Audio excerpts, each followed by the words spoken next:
Hello，大家好。今日我 Peter 咧就想介紹下我哋而家喺呢個土耳其伊斯坦堡嘅機場。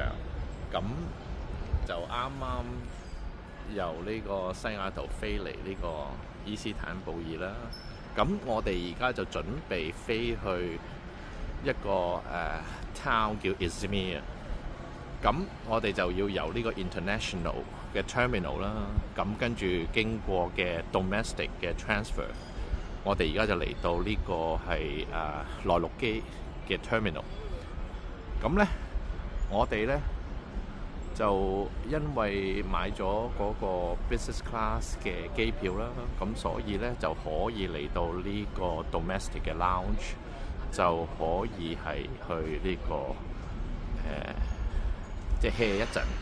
咁而今次咧，因為都係第一次嚟啦，咁先至發現咧，原來呢個 business class 嘅 lounge 咧係有一啲即係非常之好嘅安排。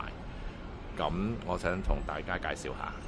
咁而要去呢個 domestic lounge 嘅時候咧，咁就要先係嚟到呢個嘅 elevators 啦，由1字樓去到0字樓。咁落到嚟之後咧，咁就憑嗰個 boarding pass 咧就可以入去。咁你第一次嚟嘅時候咧，可能就要同呢個呢度嘅職員登記啦。咁而我就因為之前已經登記咗，咁所以咧我哋就 OK 啦。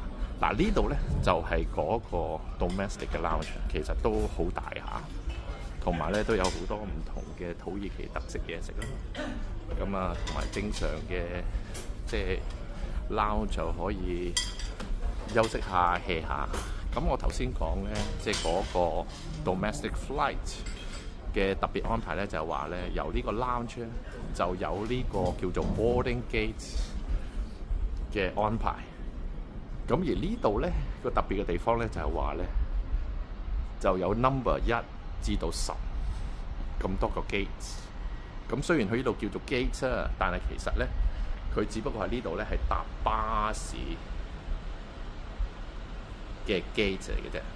咁即係呢個嘅意思咧，個安排就係話由呢個 domestic 嘅 lounge 咧，就你基本上唔使再去呢個嗰個 boarding 嘅 gate 啊，就直接喺呢度搭巴士咧，就會帶你去到嗰個 boarding gate，跟住你就可以直接上機噶啦。咁你就唔再需要去特登去揾呢個機站咁成啊。咁所以我覺得呢個安排都幾貼心。咁呢個都係值得同大家分享下嘅。